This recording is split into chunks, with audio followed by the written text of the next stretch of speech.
What's going on, everybody? Nick Holloway here, welcoming you to another episode of A Father's Authority. For those of you that are tuning in for the first time, A Father's Authority is a part of Kingdom Relationships, and we exist to change the narrative on fatherhood. We exist so that we can teach fathers that they have the authority to influence their children's lives.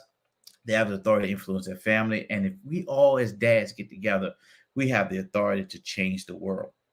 I believe that because one of the things the world is fathers, and there's a lack of fathers. And I believe that when the fathers stand in their rightful place, they can change the world. And I do that each week by bringing in guests to talk to you about their journey of fatherhood, how it was growing up with their fathers if they had one, and then how it was growing up without fathers, and how they're being successful with raising their kids now. So my guest tonight is I met this guy a few weeks ago, and we instantly connected. His name is Mike Ficara. So let's don't prolong it any longer. Let's bring Mike on and let's talk about all things fatherhood. Mike, what's going on, man? Nate, man, I'm having a little deja vu, but it is great to be here, my friend. Thank you for having me on, and thank you to your audience for listening. I'm excited to be here. Man, thank you for being here, man. Man, fun fact about me, man. I actually met Tim Story and got to play keyboards for him, man, in Florida. That's awesome. Cool guy. Got his book. Absolutely.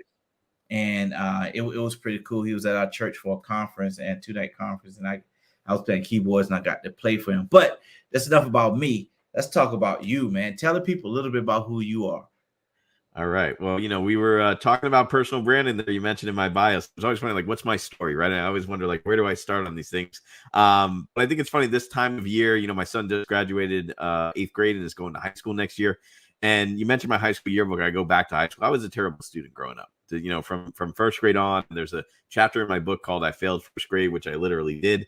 Never a good student. So what do good students do? They become teachers. Or bad students, I should say. Bad students become teachers. So I ended up becoming a teacher really by accident. I was waiting tables, not sure what I was doing in college. I actually failed that at one point. And one of my old teachers came in and said, "Hey, would you like to substitute teach?" And I said, "Man, that sounds like an easy job. I think I'll do that." And just fell in love with it.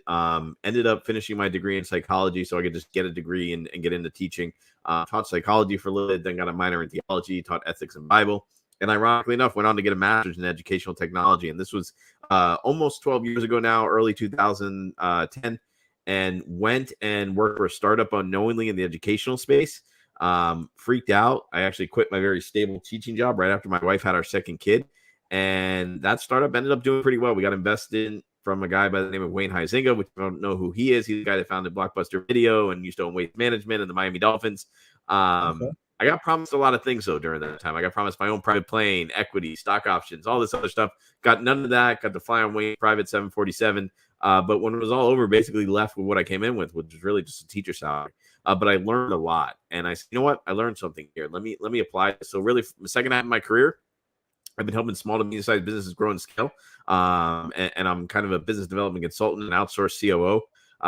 That's a little bit about who I am and what I do work-wise in my regular life, because we're on a Father's Authority. I'm a father of 4. I've got 4 amazing children. I've got a great wife. Her and I have been married for about 15 years now, and that's really more important than my backstory, what I do professionally. But I'm so used to telling that story first. So I'm excited to dig a little bit into the family side of things tonight too. Awesome. So yeah, man, I love it. Fatherhood is a big thing, man. So you got 4 kids, boys, girls, both? 3 boys and 1 girl. So 3 boys and 1 girl. The girl's the youngest. Everyone asked, "Were you trying for the girl?" I said, "I was trying for something, but it wasn't that girl." So, but we've been blessed. It's an awesome experience. She got dad wrapped around her finger, huh? Oh yeah. But I like I said, I still stand my ground. That's important. There you go. So, Mike, let's go ahead and let me ask you, what does fatherhood mean to you? I get asked this question a lot. I think it's because I have 4 kids, right? It makes you look like an expert. I don't know if you are. You're either an expert or an idiot. I say one of the two. But people very often ask me, "How do you do it with 4 kids?" I'm like, "Well, I know someone that has 5." So that's the first thing. But really, to me, in seeing my kids, and they span from 14 to 4, right? And I think in the experience I've had, even raising my son, the first time things, right? The first one you always learn the most on, and then seeing the younger ones and really being able to be around a variety of different parents. I've learned one very important thing. You need to live for your children, not through them. And so many people try to live through their children, either recreating experiences they didn't have or things they didn't do, or try to get them to do the exact same thing they did when they were a kid. You just need to live for your kids. Be there for them, be with them, encourage them, foster their interests, really, really grow them. I kind of say it's like farming a little bit. But if you try to live through your kids, never going to work. That's good. That's good. You got a lot of parents that do that, especially when you don't have certain things coming up, and then you have kids, and you have the opportunity to do that. You try to do it through them with your kids, experience what you always want to experience with them. And like you said, that's not a good way to do it. You got to live for them. Yeah. Perfect example is that's why everybody looks disappointed in Disney World. Parents are expecting their kids to have this same crazy experience they remember as a kid, and it just isn't like that. And you wonder why everybody looks so angry. I'm like, because y'all are trying too hard. That's funny, man, because I went to Disney when I was first time with Disney, I was 15. That was the first and only time I went, and I went to Magic Kingdom, and I was bored. Yeah. I was like, then went to Epcot. Epcot was better because it had the different rides, a little older. But we're actually taking my son next month, and I was thinking, man, at 4 we were gonna take him, but then people said, don't take him, it's too young. Take him when he's like 7, 8, and he'll remember it. And I was like, okay, but now it's like I'm seeing it now because he's so excited about it. And what you said is good for us because I didn't have a big Disney experience where I want my son to experience what I experienced. I want to have fun. So I'm excited too. I want, and you should be, and it's a blast. It's a blast, man. And I've gone with all my kids, and everyone told us the same thing. And then even my wife, they're like, "Oh, don't take them." I'm like, "Yeah, but like we want to go. Like, so why don't we go and go with them and like have fun?" So we took them. I've gone with my kids since they were like 4 or 5 months old, all the way up to 14. And like I said, it's just about going and having a family time. We had a blast, so that's what I mean. Kind of low expectations is always the key to happiness, So I say that's why my wife married me, low expectations. So I don't believe that, man. Oh yeah, but we're looking forward to it though. So let me ask you, Mike, what's the best part of being a father? I say this a lot, not out loud, but to myself when things are hard. And I think it's that when my time is done, when I'm going to pass. And it's funny because I've been thinking, empires and legacies, and you see all these people, especially in the entrepreneurship community, right? Everyone's hustling and they're doing these things, but you see these guys, it's like, what are they building? When I'm dying or dead, there's going to be at least 4 people there that care, right? And that are going to say, yeah, he did a lot for me, and I think a lot of people want to go out and impact the world and help a lot of people. I think that's great, and I think that's important. But at the end of the day, I know that in those final hours, there's going to be 4 people there, 5, if my wife put up with me for that long, is going to be that they're really going to care. And to me, that's what's important, right? And I think if you keep that in the purview, everything else is secondary, right? Everything else is secondary. Just knowing that I want to do the best so that when I pass away, my kids are like, yeah, I really enjoyed the time and had a great relationship with my father. Because teaching, I've seen a lot of different dads, right? And I know the different types you could be. I think that's what's most important to me as a mom. That's good because I believe in God first, then family, then everything else. Everything else and everybody else. And I believe that when you focus on your family and you put your family first, then that's the legacy that you're leaving. Like I said, we all want to go out and change the world. We want to impact the world. We want to do things.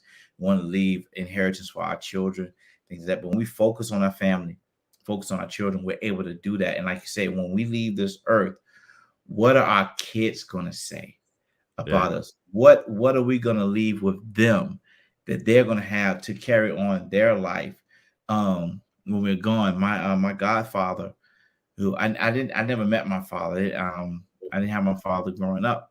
So, but my godfather helped my mother raise me, and he left me with a wealth of wisdom.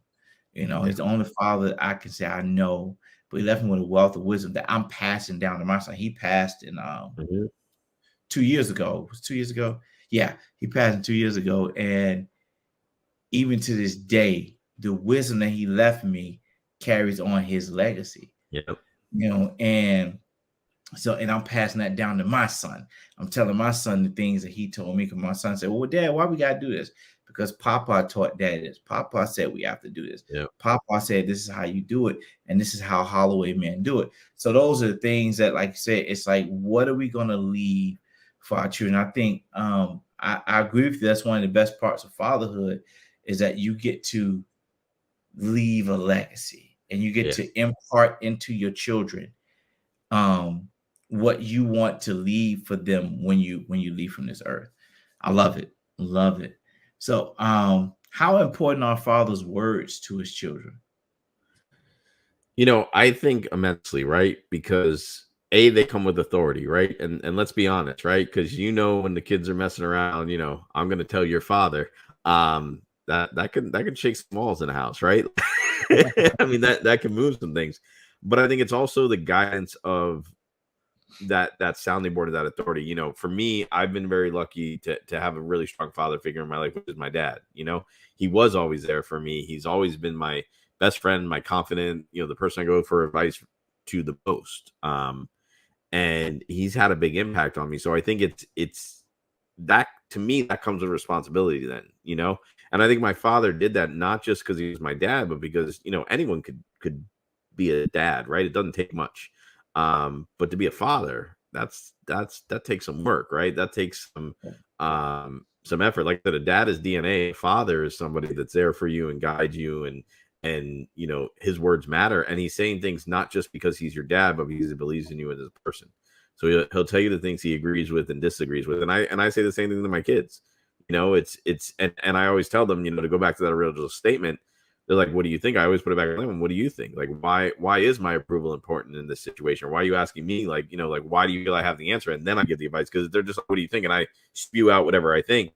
I think that advice comes with responsibility, right? And then if you're a father and you're raising a family, I think your guidance and responsibility, I equate it to driving. When you're driving the car with your whole family in there, that's a lot of responsibility, and even it's funny because I'll look at my phone and my kids will say, Dad, get off the phone, don't do that, or don't do this. It comes with responsibility. So I think it's a give and take. Are you raising them enough for them to hold you accountable? Are you holding yourself accountable? And more importantly, are the words that you're saying have meaning for that kind of legacy that we were just talking about, the authority of something greater than just that moment, right? That leave me alone, or I'm tired, or I need this. It's always looking at, and that's why I say I think about the deathbed, because everything you say is going to circle back to that moment. You know what I mean? And I truly believe that. Yeah, and you have 3 boys and 1 girl, and so what you say to your sons is not the same as how you say it to your daughter. And so you may tell your sons one thing, but you teach your daughter something else, because girls are different. And so we well, we teach our sons. We have taught our sons about girls. Have taught our daughters about men. We have to. We can be more stern with our sons than you have to be with the daughters. Sometimes you be stern with your daughters, but it varies. And I know as a father of 4, you may have one child that may be sensitive, one child is not. One child you have to talk to this way, one child you have to talk to another way. And so I believe that our words go with our children into their future. So like we were just talking about the legacy, like I talked about my godfather, his words are still with me as an adult. And so when we're speaking to our children, we're speaking into their lives. We have the opportunity and the authority to speak blessings in our children's lives, or we can speak cursings into our children's lives. As a father, we're constantly telling our son, you're stupid, you're not going to be nothing, then guess what? We're speaking that over him. But if we tell them, son, you're great, you're going to do great things, you can do this, then he's going to start hearing that. And he's going to think when there may be somebody telling him you can't do that, he'll say, no, my dad said I can't. So I'm going to. So those words, our words are very important to our children. I think, and I think it's too, you say about sons and daughters and the difference, my son's 14, there's an argument to be made. I'm done raising him, right? Like I've almost planted as many seeds as I can. I'm going to guide him now. I think I'm done raising him, right? By 14, he's the man he's going to be, right? He's the man he's going to be. and I taught high school, so I know this. Like a lot of parents all of a sudden want to get super involved and try to change their kid. It's like you let them get away with murder for 14 years. It ain't gonna get easier in high school. So I Right. think the man, and he's a great young man. He's a great young man, strong character, strong attitude, knows his limits. He's more of a man than I was at 14. Um, that being said, I would say I'm done raising him. My daughter, I don't know yet. She's 4. I'm still seeing. I know how early it is. Like I can't say what it's going to be like. I think there's a window, in my opinion. Once again, I think there's a window between probably like 7 and 14 where you really mold your children. I think those are some of the most important years of their development. And after that, like it's hard. It's hard because then the window's so small and you're really just the house is built. I think it's, and like I said, it's more of a guiding than a raising after 14. And so many parents try to raise their kids after a certain age. I don't think you could do it anymore. You've made them the man or woman they're going to be. So it's hard for me to say with my daughter yet. I don't know. I'm not in that window yet. And I really, for me personally, I believe that's the window. No science behind that, just my experience. But I do think there is a window, and I'm excited to see what that's going to be like with. And to your point, I think it's going to be different with them because I've seen it's different with each one of my boys, and how I interact and what I do with them, and more importantly, foster, the things that they're into and that they like, Yeah, and I like how you said that window between 7 and 14 because I believe my son is 7 now, just turned 7, Yeah. and I can start to see how he's really taking in what I say to him. Like between 3 and stuff, when I would say things to him, he is memory, it's muscle memory, and then he got that confidence. My dad said I can do this, so I can do it. But now I'm starting to see when I look at him and when I talk to him, I'm really starting to see it sink in to him because he gives it back to him. Well, Daddy, you said so this. So if I do this, this will happen. But if I do that, and I'm starting sinking in, and I never thought about that, like you said, about that window between 7 and 14. But since you said it, I'm starting to see that, and I can see where you're coming from with that, and that's a very crucial age. Yeah. For sure. Yeah, yeah. So, what's the best piece of advice you've received from your father? Don't worry about making the right decision. Pick a decision and make it right. Okay. Explain. So I think we weigh our options too much, right? Do I do A or do I do B? Do I, what's good and what's bad about this? My father always told me, whenever I had to make a hard decision, whether it was, where to go to school or what to do or whatever it is, or even buying a house, early on, you're looking at all he said, Mike, don't worry, pick a decision and make it right. Don't worry about making the right decision. Because odds are if you overthink it, you're probably going to make the wrong decision anyway. But if you have confidence in the decisions you're making, whether they're right or wrong, you're going to make it right. You're going to learn from your mistakes or admit your mistakes. If you're right, you're going to foster that, which is good about it, and not have regret about what you didn't do. So it's less about making the best decision and making the decision that you're going to be able to put your heart in and make it right. And I think a lot of times we try to choose what's the best thing, what's the prettiest car, what's the biggest ROI. You just got to pick a decision and make it right. I love it. I love it. Pick a decision and make it right. I love that. I'm going to use that. Pick a decision, make it right. All right. So, Mike, let me ask you, what's an important piece of advice that you've given your children? If you start something, finish it. I think it's very important for my kids that, I told them, I don't care if they play sports or, they join a club or whatever it is. If you don't like it, you don't have to do it again. But if you commit to a season, you finish the season. If you commit to, we're doing something in that school year, you're going to commit to it. You say you want to join a club after school, you're going to do it.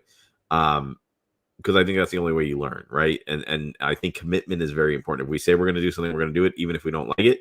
Doesn't mean you have to do it again. Doesn't mean you have to learn to like it. But I think if you commit to something, you have to finish it.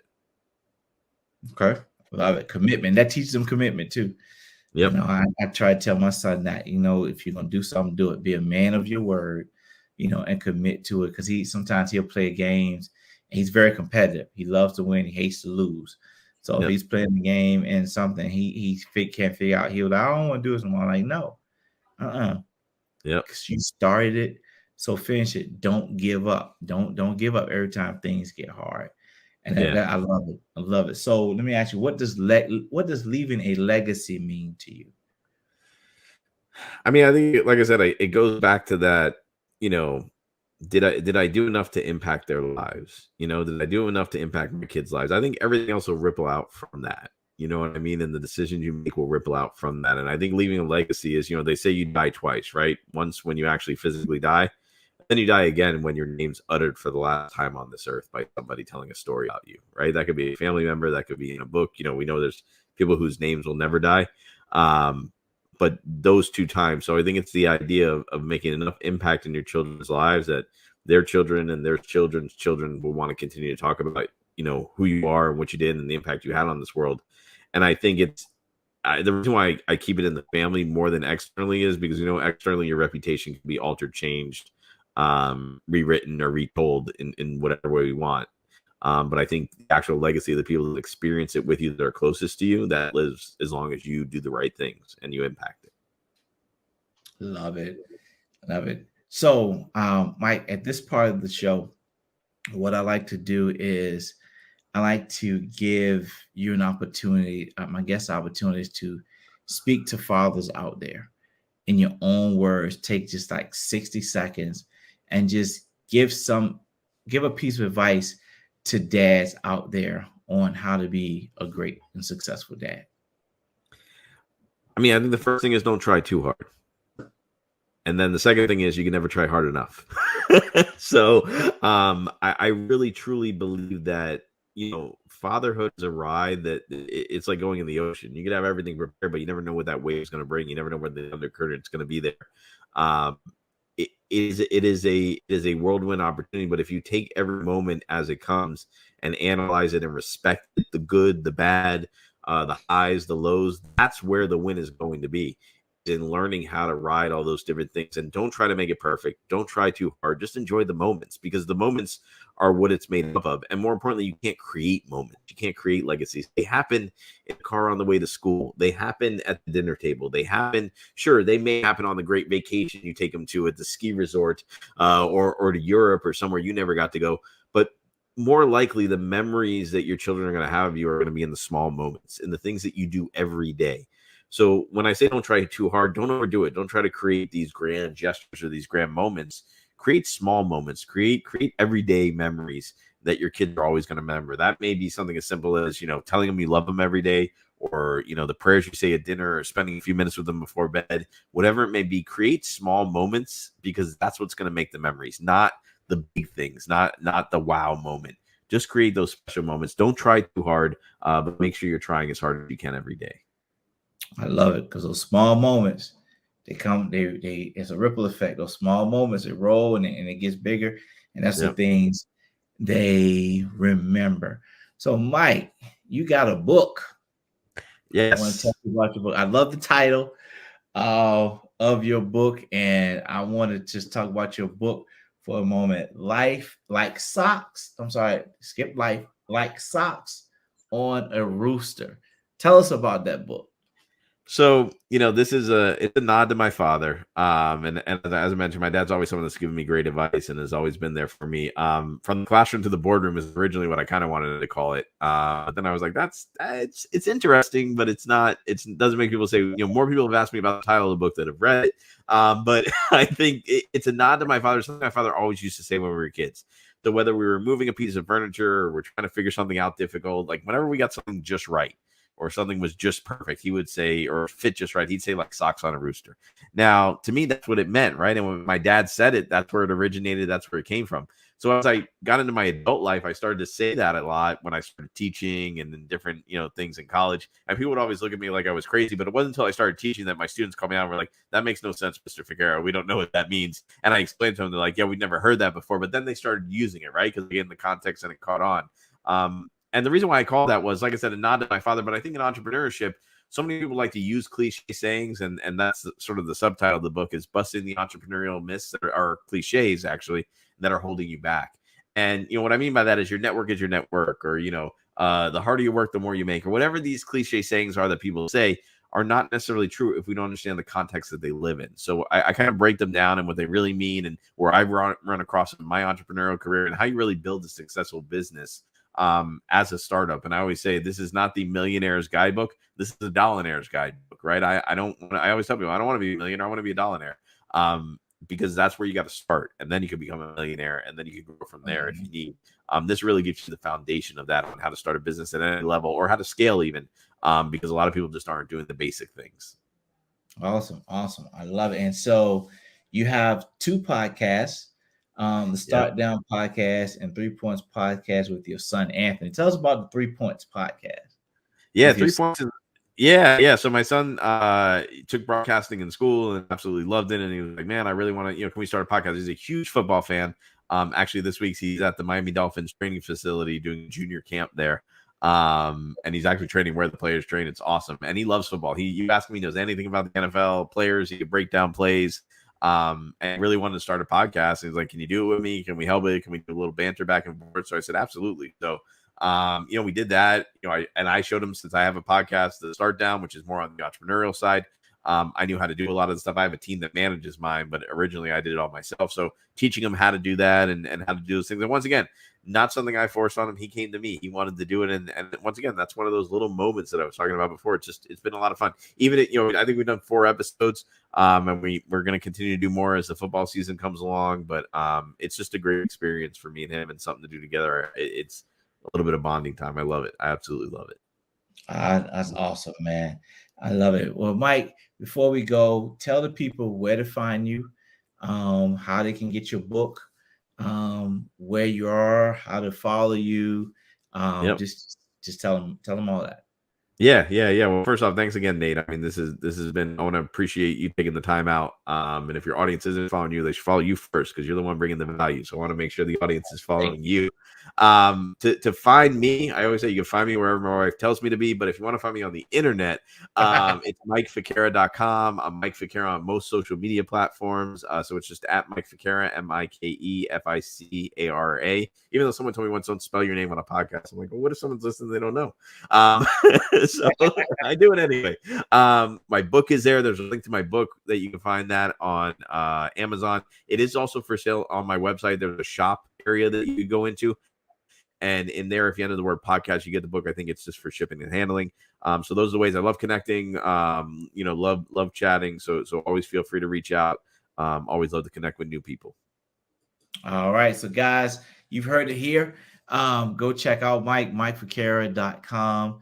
Just go to his website, and he said if you go click on the podcast, you can get the book just for just pay shipping and handling. Check him out, support him. We're gonna support him.